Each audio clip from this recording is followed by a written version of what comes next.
بسم اللہ الرحمن الرحیم۔ گمنام ہیروز کے معزز ناظرین، السلام علیکم۔ آئیے چلتے ہیں کہانی کی طرف۔ فون کی گھنٹی بجنے لگی۔ اس نے بیٹھ کے سرانے جا کر فون کا ریسیور اٹھایا، پھر اسے کان سے لگا کر کہا، ہیلو۔ میں نے بھرائی ہوئی آواز میں کہا، تم بہت باکمال کیمرہ مین ہو۔ تم نے اپنی بیٹی اور اس کے یار کی بہت اچھی ویڈیو فلم تیار کی ہے، اس وقت بڑے مزے سے بیٹھ کر دیکھ رہے ہوگے۔ اس نے پوچھا، تم کون ہو؟ اس ویڈیو کیسٹ کے بارے میں کیسے جانتے ہو؟ یہ سنتے ہی بندیا فوراً اٹھ کر فون کے پاس آئی، پھر اس کے وائٹ اسپیکر کو آن کر دیا۔ دوسری طرف سے میری بھرائی ہوئی آواز سنائی دینے لگی، یہ نہ پوچھو کہ میں کون ہوں، اتنا سمجھ لو کہ نیلے پر دھیلا ہوں۔ تم اپنی بیٹی کی جیسی شرمناک فلم تیار کرنا چاہتے تھے، وہ تیار ہو چکی ہے۔ یہ بات سمجھ میں نہیں آئی کہ اس فلم کو تیار کرنے کے لیے تمہاری بیٹی کو ہوٹل کا ویٹر ہی ملا تھا۔ وہ حلق پھاڑ کر چیختی ہوئی بولی، یو شٹ اپ، بکواس نہ کرو، بتاؤ تم کون ہو، تم نے یہ کیسٹ کیسے حاصل کی، تم ہم سے کیا چاہتے ہو؟ چاہتا تو بہت کچھ تھا، جب سے جوان ہوئی ہو میں تمہارے حسن و شباب کا دیوانہ ہوں، تمہیں حاصل کرنا چاہتا ہوں، لیکن اب وقت گزر چکا ہے، تم تو جھوٹی ہانڈی بن چکی ہو، اب اس ہانڈی میں کتا بھی منہ نہیں ڈالے گا۔ وہ توہین کے احساس سے اور غصے سے حلق پھاڑ کر چلانے لگی، فون کی طرف لپک لپک کر اسے بند کرنا چاہتی تھی۔ باپ اسے روک رہا تھا اور کہہ رہا تھا، کیا کر رہی ہو، خاموش رہو، معلوم تو کرنے دو یہ کون ہے، ہم سے کیا چاہتا ہے۔ وہ چیختے ہوئے بولی، یہ بلیک میلر ہے، اسے بولیں کہ یہ میری انسلٹ نہ کرے، یہ جتنی رقم چاہتا ہے آپ اس کے منہ پر ماریں اور اسے کہہ دیں کہ اس ویڈیو کی ماسٹر کاپی ہمارے حوالے کر دے۔ میں نے کہا، بھاسکر، اس کتیا سے کہو بونگنا بند کرے، ورنہ کل صبح اس کی ننگی جوانی کو اشتہار بنا دوں گا۔ امیش نے غصے سے بندیا کو دیکھا، پھر ڈانٹ کر کہا، سن رہی ہو یہ کیا کہہ رہا ہے؟ ابھی یہ تنہائی میں فون پر تمہیں گالی دے رہا ہے تو تم غصہ دکھا رہی ہو، کل جب ساری دنیا کے سامنے تم گالی بن جاؤ گی تب کیا کرو گی؟ کیا تمہارے آتما ہتیا کرنے سے ہماری اور ہمارے خاندان کی عزت بحال ہو جائے گی؟ وہ پریشان ہو کر بے بسی سے فون کی طرف دیکھنے لگی۔ جو کوئی بھی اسے بلیک میل کر رہا تھا وہ اس کا کچھ بگاڑ نہیں سکتی تھی، وہ جتنی بھی گالیاں دیتا اسے سننا ہی پڑتا۔ باپ نے اسے خاموش کروانے کے بعد فون پر کہا، میری بیٹی خاموش ہے، پلیز تم بتاؤ کیا چاہتے ہو۔ تمہاری بیٹی کو چاہتا تھا، لیکن اب یہ میرے کسی کام کی نہیں رہی، اب اس کی حیاسوز ویڈیو فلم میرے ہاتھ لگ گئی ہے، اس کے ذریعے میں اسے بلیک میل کروں گا۔ جب میں نے اس فلم کو شروع سے آخر تک دیکھا تو اس میں تمہاری بیٹی صاف الفاظ میں اعتراف کر رہی تھی کہ تم لوگوں نے شانتا بائی کے کھانے میں زہر ملا کر اسے مار ڈالنا چاہا تھا، لیکن وہ بچ گئی۔ آئندہ تم دونوں دھرمویر کے ذریعے اسے قتل کروانا چاہتے ہو۔ بھاسکر یہ باتیں سن رہا تھا اور گھبرا کر اپنی بیٹی کو دیکھ رہا تھا، پھر اس نے ماؤتھ پیس پر ہاتھ رکھ کر پوچھا، بندیا یہ کیا کہہ رہا ہے؟ کیا تم نے نشے کی حالت میں وہ ساری باتیں اگل دی ہیں؟ کیا تم نے اعتراف کیا ہے کہ ہم شانتا کو کھانے میں زہر ملا کر دے رہے تھے اور ناکام ہو گئے ہیں؟ وہ پریشان ہو کر بولی، میں کچھ نہیں جانتی، مجھے کچھ یاد نہیں ہے کہ میں کیا کرتی رہی، کیا کہتی رہی۔ بھاسکر نے فون پر کہا، مسٹر، ہم نے یہ ویڈیو فلم پوری نہیں دیکھی ہے، ہم نے یہ نہیں سنا ہے کہ بندیا نے ہمارے کسی جرم کا اعتراف کیا ہے، جبکہ ہم نے کوئی جرم نہیں کیا ہے اور نہ ہی کسی کو کھانے میں زہر ملا کر دیا تھا۔ سانچ کو وانچ کیا، ابھی جائیں ویڈیو فلم دیکھیں اور ساری باتیں سنیں۔ میں فون بند کر رہا ہوں، آدھے گھنٹے بعد دوبارہ فون کروں گا، کال یو لیٹر۔ میں نے فون بند کر دیا۔ بھاسکر نے فون کو کریڈل پر پٹک کر کہا، پتہ نہیں تم نے کیا بکواس کی ہے، اس ویڈیو فلم کو چلانا ہوگا، دیکھنا ہوگا، سننا ہوگا کہ تم کیا بکواس کرتی رہی ہو۔ وہ پریشان ہو رہی تھی، جھجک رہی تھی۔ اس نے کہا، آپ باہر جائیں، میں یہ ویڈیو دیکھتی ہوں، میں بند دروازے کے باہر کھڑا رہوں گا، آواز اتنی اونچی رکھو کہ میں باہر سے سن سکوں۔ وہ غصے سے پاؤں پٹکتا ہوا باہر آ گیا، دروازے کو بند کیا، پھر وہیں کھڑا ہو گیا۔ تھوڑی دیر بعد اسے اپنی بیٹی اور اس ویٹر کی آوازیں سنائی دینے لگیں، جذباتی آوازوں کے ساتھ وہ بول رہی تھی۔ بھاسکر کان لگا کر توجہ سے سن رہا تھا۔ میں نے اس سے فون پر جو کچھ کہا تھا وہ سچ ثابت ہو رہا تھا، وہی باتیں سنائی دے رہی تھیں۔ بندیا اعتراف کر رہی تھی کہ باپ بیٹی نے شانتا بائی کو کھانے میں زہر ملا کر دینے کی کوششیں کی تھیں۔ اب ناکام ہونے کے بعد وہ دونوں دھرمویر کے ذریعے شانتا اور اس کی بیٹی نیہا کو ختم کر دینا چاہتے ہیں۔ بھاسکر نے دروازے پر ہاتھ مار کر کہا، بند کرو یہ فلم، میں اندر آ رہا ہوں۔ وہ اندر آیا، پھر غصے سے داڑتے ہوئے بولا، یہ تم نے کیا کیا بندیا؟ تم نے پچھلے جرم کا اعتراف بھی کیا ہے اور آگے ہم جو کرنے والے ہیں اس کا بھی اعتراف کیا ہے۔ وہ دونوں ہاتھوں سے سر تھام کر بیٹھی ہوئی تھی اور وہ بڑبڑا رہا تھا، یہ ویڈیو فلم ہمارے ننگے پن کو تو ثابت کر ہی رہی تھی، اس پر تم نے جرائم کا بھی اعتراف کیا ہے، ہم اس ویڈیو فلم کے ذریعے سے صرف بے شرم ہی نہیں مجرم بھی ثابت ہو رہے ہیں۔ وہ رو رہی تھی اور کہہ رہی تھی، ڈیڈ کسی طرح اس بلیک میلر سے اس ویڈیو فلم کی ماسٹر کاپیاں لے لیں، وہ جتنی رقم مانگتا ہے اسے دے دیں، ورنہ میرا غرور سے اٹھا ہوا سر جھک جائے گا اور میں سر جھکا کر زندگی نہیں گزاروں گی۔ وہ دونوں میرے فون کا انتظار کرنے لگے۔ میں نے کہا تھا کہ آدھے گھنٹے بعد فون کروں گا۔ وہ امید کر رہے تھے کہ مجھ سے سمجھوتا ہو جائے گا، اگر میں لاکھوں روپے کا مطالبہ کروں گا تو وہ مطالبہ تسلیم کر کے مجھ سے وہ ویڈیو فلم کی ماسٹر کاپیاں حاصل کر لیں گے۔ اس کے بعد وہ شرمناک بدنامی سے بچ جائیں گے اور انہیں کوئی یہ الزام بھی نہ دے سکے گا کہ انہوں نے شانتا بائی کو زہر دے کر مارنے کی کوشش کی تھی اور ناکام ہونے کے بعد آئندہ بھی ماں بیٹی کو قتل کرنے کا منصوبہ بنا رہے تھے۔ ایسا کوئی ثبوت کسی کے پاس نہیں رہے گا۔ انہیں ہر حال میں وہ ویڈیو فلم حاصل کرنی تھی اور وہ امید کر رہے تھے کہ اسے مجھ سے حاصل کر ہی لیں گے۔ آدھے گھنٹے بعد ان کی امیدوں پر پانی پھرنے لگا۔ میں نے ان سے رابطہ نہیں کیا، وہ بے چینی سے انتظار کر رہے تھے۔ مجھے لاکھوں روپے دینے کے لیے تیار تھے، لیکن وہ یہ نہیں جانتے تھے کہ میں کون ہوں اور مجھ سے آئندہ کس طرح رابطہ کیا جا سکتا ہے۔ انہیں میرے فون کا انتظار تھا۔ آدھا گھنٹہ تو کیا، کئی گھنٹے گزر گئے۔ رات سے صبح ہو گئی۔ دونوں اٹھتے رہے، بیٹھتے رہے، ٹہلتے رہے، ساری رات جاگ کر گزار دی۔ ان کی آنکھوں سے نیند اڑ چکی تھی اور آئندہ بھی ان کی راتوں کی نیندیں اور دن کا سکون برباد ہونے والا تھا۔ اب انہیں شانتا بائی اور اس کی بیٹی کے خلاف سازش کرنے کی فرصت نہیں مل سکتی تھی۔ جس طرح ہر ناکامی کے پیچھے کامیابی چھپی رہتی ہے، اسی طرح کامیابی حاصل کرنے کے بعد بھی یہ سوچنا چاہیے کہ اس کے بعد ناکامی بھی اپنا منہ دکھا سکتی ہے۔ جینا اور کبریا اچھی خاصی کامیابیاں حاصل کر رہے تھے۔ وہ ہندوؤں اور مسلمانوں کو ہمیشہ کے لیے متحد تو نہیں کر سکتے تھے، لیکن اپنے حسن سلوک سے اور مالی امداد کے ذریعے ان کے درمیان اچھا خاصا میل ملاپ پیدا کر چکے تھے۔ ان کی سب سے بڑی کامیابی یہ تھی کہ وہ فساد برپا کرنے والے مسلمان اور ہندوؤں کو گرفتار کروا رہے تھے، ان کے خلاف ٹھوس ثبوت پیش کر چکے تھے۔ مسلمانوں میں احسان محمد اور ہندوؤں میں دھیرج، انسپکٹر ٹھاکرے اور بہت بڑے سیاستدان دیوراج پٹیل کو گرفتار کیا جا چکا تھا۔ دیوراج پٹیل اپنے ہندوؤں میں بہت مقبول تھا، سب اسے اپنا لیڈر اور نجات دہندہ مانتے تھے۔ جب اسے گرفتار کیا گیا تو اس کے ساتھی سیاسی لیڈروں نے احتجاج شروع کیا۔ وہ ہندوؤں کو سہاگن دیوی کے خلاف بھڑکانے لگے، اس کے خلاف جلوس نکالنے اور جگہ جگہ جلسے کرنے لگے۔ دیوراج پٹیل کے سیاسی ساتھی مراری اور بنڈاری ہندوؤں سے کہتے پھر رہے تھے کہ دیوی جی بناوٹی ہے، فراڈ ہے، یہاں دھوکہ دینے آئی ہے۔ ایک مسلمان بزنس مین حمزہ اسے اپنی انگلیوں کے اشارے پر نچا رہا ہے۔ یہ حمزہ خان دراصل ہندوؤں کی نہیں، مسلمانوں کی مالی امداد کے لیے آیا ہے۔ بنڈاری نے ہندوؤں کے ایک جلسے میں کہا، یہاں آپ لوگوں کو کھل کر بے وقوف بنایا گیا ہے۔ آپ کے دکھ سکھ میں شریک ہونے کے لیے دیوی جی نے بڑے دل گردے کا ثبوت دیتے ہوئے آپ لوگوں کو 2 کروڑ روپے دیے ہیں، لیکن وہاں مسلمانوں کو اس سے دگنی رقم دی ہے۔ دیکھا جائے تو یہ آپ لوگوں کے لیے امداد نہیں ہے، بھیک ہے۔ ہندوؤں کے منہ پر تمانچہ مارا گیا ہے۔ مراری نے دوسری جگہ ہندوؤں کے جلسے میں کہا، ہندوؤں کو بھیک کے طور پر 2 کروڑ روپے دیے گئے ہیں۔ یہ 2 کروڑ روپے آپ لوگوں کو بہت زیادہ نظر آتے ہوں گے۔ آپ سوچیں کہ یہ ایسی سیاست کیوں کھیلی جا رہی ہے؟ صرف اس لیے کہ وہ ہماری ذات برادری کی ایک لڑکی شکنتلا کو اپنے ایک مسلمان لڑکے جان محمد کی گود میں رکھنا چاہتے ہیں۔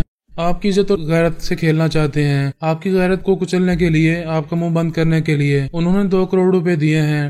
سہاگن دیوی اور حمزہ خان کی چال بازی کو سمجھنے کی کوشش کریں۔ دیوراج پٹیل برسوں سے آپ کے دکھ درد میں شریک رہتے آئے ہیں۔ وہ آپ کے حقوق کے لیے لڑتے ہیں، مرتے ہیں، اس لیے انہوں نے سب سے پہلے انہیں گرفتار کروا دیا، انہیں آپ سے دور کر دیا تاکہ آپ کی حمایت میں بولنے والا، آپ کے لیے لڑنے والا یہاں کوئی نہ رہے۔ جینا اور کبریا کے خلاف بڑی تیزی سے مسائل پیدا ہو رہے تھے۔ دیوراج پٹیل حکومتی پارٹی کا بہت بڑا لیڈر تھا اور ایک شعبے کا وزیر بھی تھا۔ اس کی گرفتاری عارضی طور پر ہوئی تھی، پھر اعلیٰ حکام نے اسے اپنی ضمانت پر رہا کروا دیا تھا اور اس کی گرفتاری پر اعتراض کر رہے تھے۔ وہاں کے انسپکٹر جنرل آف پولیس نے کہا، دیوراج پٹیل کے خلاف ٹھوس ثبوت موجود ہیں، آپ ان کی فوٹو اسٹیٹ کاپیاں پڑھ سکتے ہیں۔ دیوراج پٹیل نے کبریا کے زیر اثر رہ کر اپنے جرائم کا اعتراف تحریری طور پر کیا تھا۔ وہ تفصیلی اعتراف نامہ 10 صفحات پر مشتمل تھا۔ پھر اس نے جرائم کے اعتراف میں جو کچھ لکھا تھا اس کے ثبوت کے طور پر کئی دستاویزات بھی موجود تھیں۔ وہ ایسی دستاویزات تھیں، ایسے ٹھوس ثبوت تھے کہ دیوراج پٹیل کو پھانسی پر بھی چڑھایا جا سکتا تھا، اور حکمران پارٹی یہ نہیں چاہتی تھی کہ ان کے سب سے بڑے سیاسی لیڈر کے ساتھ ایسا ہو اور ان کی پوری پارٹی بدنام ہو جائے۔ وہ اسے جھوٹ اور غلط ثابت کرنے کی کوششیں کرنے لگے۔ مراری اور بنڈاری نے کہا، وہ اصل میں دیوی نہیں ہے، اس کے پاس کوئی آتما شکتی نہیں ہے، وہ شعبدے باز ہے، کسی حد تک جادو جانتی ہے۔ اس نے جادو کے ذریعے یا کسی شعبدے بازی سے دیوراج پٹیل کو سرزدہ کر کے اسے جرائم کا اعتراف نامہ لکھوایا ہے۔ کبریا ان سب کے دماغوں میں جا رہا تھا، ان کے خیالات پڑھ رہا تھا۔ اب اس کے لیے یہ مسئلہ پیدا ہو گیا تھا کہ اس ملک کے اعلیٰ حکام بھی دیوراج پٹیل کی حمایت میں جدوجہد کر رہے تھے، اسے ہر حال میں الزامات سے بچا لینا چاہتے تھے۔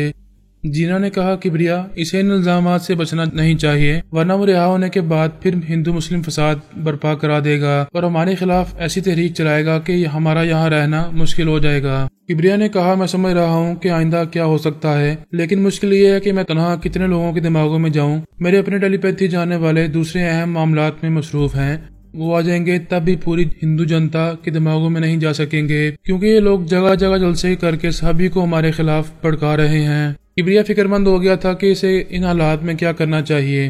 اس نے خیال خوانی کے ذریعے معلوم کیا تھا کہ جو لوگ دیوراج پٹیل کو بچا لینا چاہتے ہیں ان میں کئی یوگا کے ماہر ہیں جن کے دماغوں میں وہ پہنچ نہیں پائے گا، یہ نہیں جان سکے گا کہ وہ پٹیل کو بدنامی اور الزام سے بچانے کے سلسلے میں کیا کر رہے ہیں۔ ریسٹ ہاؤس کے سامنے کھلے میدان میں شامیانہ لگا کر ایک اونچا سا سٹیج بنایا گیا تھا۔ جینا نے ہندوؤں اور مسلمانوں سے وعدہ کیا تھا کہ وہ شام 4 بجے سے 6 بجے تک ان سے ملاقات کرے گی اور ان کے درمیان بیٹھ کر باتیں کرے گی، ان کے دکھ درد سنے گی اور امداد بھی کرے گی۔ اس وقت تک ہندو لیڈروں نے سواگن دیوی کے خلاف محاذرائی کی انتہا کر دی تھی۔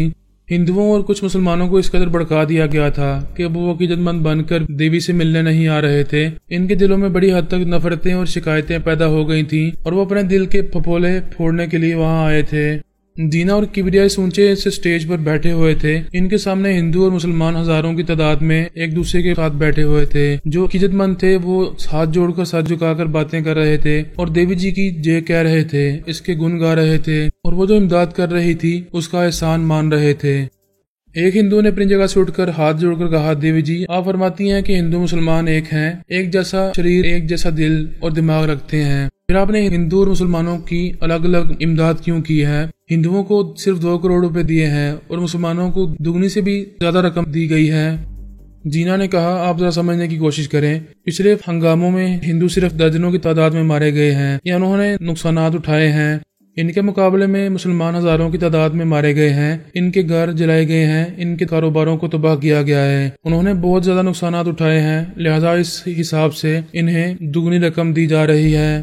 ایک اور شخص نے اٹھ کر کہا، آپ صرف ہنگاموں میں مرنے والے اور نقصانات اٹھانے والے ہندوؤں کی گنتی کر رہی ہیں، یہ نہیں سمجھ رہی ہیں کہ عام حالات میں بھی ہندو کتنے غریب ہیں اور کتنے بے روزگار ہیں، کتنی بیوائیں ہیں، کتنے یتیم ہیں، وہ ایک عرصے سے اپنی زندگیوں کو مشکل سے گزارتے آ رہے ہیں۔